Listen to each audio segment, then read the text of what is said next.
thank you for joining us. We shall take the usual format today, beginning with a live broadcast section, and we'll begin with Gary Cottrell and Sky Sports News. Off you go, Gary. Thanks, Tom. I think I've met you before, Colin. Nice to meet you. Yeah, nice to meet you too. Can I ask about any injury updates? You obviously had a bit of time away from action. Anything we should know about? Yeah, we've got so Reece is back in training, Levi's back in training, both looking good. Little bit away to the game, so we'll see how they do day by day, but both are looking promising. So are both of those equally expected to either be involved or not? Was one ahead of the other? No, not really. We're taking it day by day. Obviously, Levi's had a long injury. Reece had a really good run and has been injured again, and there's a lot of games still to play, so we don't want to push too much. But we're just taking it day by day and see. Hopefully, they come through. That's clearly great news. You're not ruling out either of them, though. They could be involved even in the squad, maybe. Yeah, potentially. Yeah. So in terms of Reece, if he is involved, it was his 200th league game, bit of a milestone for him. Talk to us about him and what his role has been while he's not been playing for you as a senior player, the captain around the place. Yeah, Reece has been brilliant from the day I stepped up in January, to be honest.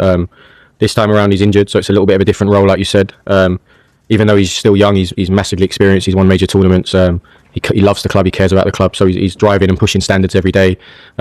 We have a leadership group here that he's a massive part of, and he's been a massive support to me and all the staff involved on an interim basis. Well, that's great news about those two. What's it been like around the base? Obviously, you had some time off, but around here, having reached a cup final, has that just lifted the mood a little bit after a difficult time? Yeah, it's always difficult when you're not performing and not getting the results that you feel like you need and you want to push towards. And it's amazing how a win can change the feel and the atmosphere and the momentum with the group. So they've been in a really good place they trained the last 2 days and they've been in a really good place, as is the staff and Cobham as a whole. So hopefully we can continue that. You managed to have a bit of time off. I don't know whether you did, but obviously we had the players have a few days off. We saw that Enzo went to Madrid of all places, given the Madrid game last month. Do you think that was a wise move? We gave the lads 3 days off, and I actually thought I think it says a lot about the group that they go away together. I love the fact that they spend time together, and they've gone to Madrid to watch tennis. So I don't see an issue with it, in honesty. Because apparently he went to the same tournament last year. Exactly, yeah. He was there last year with his teammates again. The last time they had a break, they spent time together as well. So I think it's a positive sign for the unity within the group. For your first time in the dugout in charge at Stamford Bridge, in charge of the first team anyway, how much are you looking forward to it? Yeah, really looking forward to it. Got a really tough game. Nottingham Forest are a really good side. We'll be well prepared for it. But yeah, it'll be a great honour to lead a game at Stamford Bridge. Obviously, I've been involved in games at Stamford Bridge as assistant or support staff.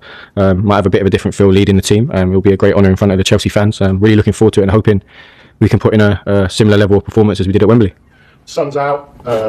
You're in a cup final. There's still be the celebratory mood, I'm sure, from last weekend. How important are the crowd going to be in terms of getting behind the team after your, let's face it, poor run in the Premier League? Yeah, we need the fans. We need the crowd to bring a positive energy and the right energy and get behind the team. We all want to do well for this club. We know that there's still a lot to play for. Like you said, a cup final. We can still get in the Champions League. We want to win every single game, and we've got 2 more games at Stamford Bridge. I think that's correct. Yeah, 2 more games at Stamford Bridge. So we want to win as many games as possible, and we need them.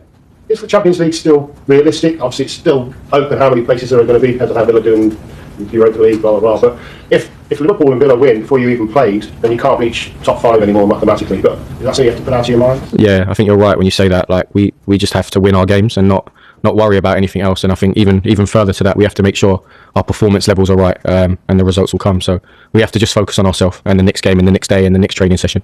You've been around at the training ground now for a while, been in the hot seat a couple of times. There's a lot of talk, of course, about what's going to happen in the summer. Would a manager like to come here and be in charge of Chelsea? What would you say to any prospective manager? Is Chelsea an attractive club to manage?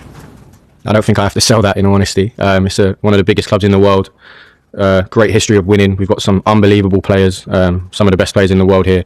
Great training facilities. You've got everything you could want. So I don't think I need to sell that, in all honesty. But yeah, thank you. Thanks, Gary. Alex? Hi. Very well. You? Yeah, all good, thank you. Season almost over. I know you have a lot of work to do. What is the priority? What is the focus right now? Getting tomorrow's training session right. Getting the next training session right. Getting the next game right. Taking it day by day and making sure that we're preparing at an elite level and making sure that we can perform in some massive games that are coming up against really high quality opposition. So trying to get every day right. Nottingham Forest, the first Premier League game since Liam left. I know you had a good relationship with him. Did you have a chat with him, and did he give you any advice? Yeah, I had a conversation, like I'd said previously, with Liam the day that he left. I'd like to keep that private if possible. But it was a good conversation. I've got a lot of respect for Liam, a lot of time for him. It didn't work out here, and he'll go on to have a top career in coaching. Sometimes it just doesn't work out at clubs. I'm sure you watched Nottingham Forest last night. What do you make of them, and how will they be dangerous at the Bridge? Yeah, I watched them last night. I've watched many of their games. They're a really, really good side in a really good bit of form. Some top quality players, some real threats that we have to be aware of. So yeah, another massive game, another big challenge like every game in the Premier League is. But we'll be ready. We'll be prepared for that game.